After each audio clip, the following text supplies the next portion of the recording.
Cabaret, Haiti. Hurricane Jose, a powerhouse tropical cyclone barreling northwest toward the Caribbean islands already hit hard by Hurricane Irma earlier this week, is now almost a Category 5 inches storm, officials said late Friday. The National Hurricane Center issued a bulletin at 11 p.m. Eastern indicating Jose possessed wind speeds nearing 155 miles per hour, with some gusts blowing even higher.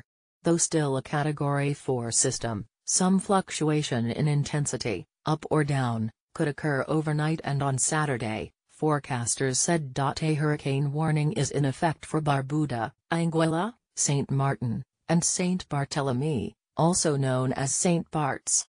A hurricane watch is in effect for the island of Antigua. The alarming announcement comes as military personnel and emergency responders from the United States and Europe rush to aid these and other islands ravaged by Irma, which roared through the region as a Category 5 storm Wednesday. On the devastated island of Barbuda, authorities and private tour operators scrambled to evacuate the remainder of its 1,600 residents to emergency shelters on nearby Antigua. Barbuda was a tropical ghost town of broken buildings and fallen trees. Michael Joseph, president of the Red Cross in Antigua and Barbuda, said that Barbuda was decimated.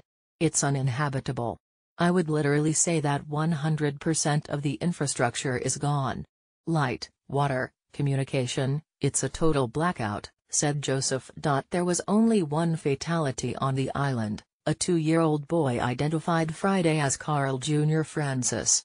He was found by neighbors Thursday, having been swept away by storm surge as Irma pounded the island the night prior, the Associated Press reported. It was a miracle that there was only one death, Joseph said. On Antigua, evacuees hunkered down, preparing for Jose's possible hit Saturday. People are worried, when they see images of Barbuda, that it could be Antigua next, Joseph said. In Anguilla, part of the British West Indies, Irma's fury left homes and businesses shattered across the 16-mile island. Local officials pleaded with residents Friday to take all precautions ahead of Jose to ensure their survival, and they encouraged people to quickly clear existing debris so it could be removed and battened down, as not to pose a threat during the next wave of dangerous weather. With telecommunication services severed, police traveled the island's neighborhoods to relay what information they had about Jose, said Patrick Lynch, who operates Roy's Bayside Grill. Reached via Facebook on Friday afternoon, Lynch told The Washington Post that he and his family were aware another storm was bearing down on Anguilla, but seemed unaware it had reached such strength. Irma continued to push west, making landfall in Cuba around 11 p.m. and gaining strength on its march toward the Bahamas and, eventually, Florida. The Cuban government moved hundreds of thousands of people away from cities and towns along the coast in preparation for Irma, including some 36,000 tourists from hotels and beach resorts that are likely to be pounded. While Havana is expected to be spared the worst of Irma's wrath, cities such as Ciego de Avila and Santa Clara in the island's central provinces appear at risk of significant damage. State media showed images Friday of soldiers and Cuban civil defense brigades moving residents into shelters. The government said it had prepared at least 39 caves for use as emergency shelters. Children and elderly residents could be seen in them, eating sandwiches and snacks in the near darkness. People are being quite orderly in terms of leaving their homes and going to safer shelters, said Richard Patterson, the Cuba representative for CARE International in Havana. The U.S. military has dispatched 5 warships, as well as helicopters, cargo planes, National Guard troops and thousands of pounds of supplies to help hurricane victims. The military will provide generators, fuel and gas, water purification systems and tools to clear roads choked with storm debris, according to the U.S. Northern Command.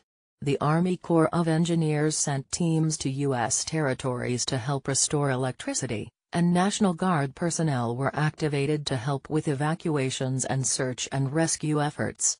The Federal Emergency Management Agency spoke of a complete power/communications collapse in the U.S. Virgin Islands. France and the Netherlands moved to respond to some of Irma's worst destruction on St. Martin, an island that they share, and Saint Bart's, a French overseas territory.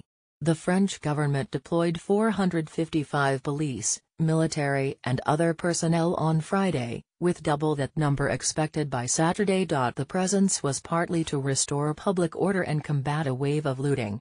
Using Guadeloupe as a base, French officials were dispatching military helicopters and civilian aircraft with food, water and medical supplies. Yet Jose could quickly jeopardize those relief efforts, authorities warned. The storm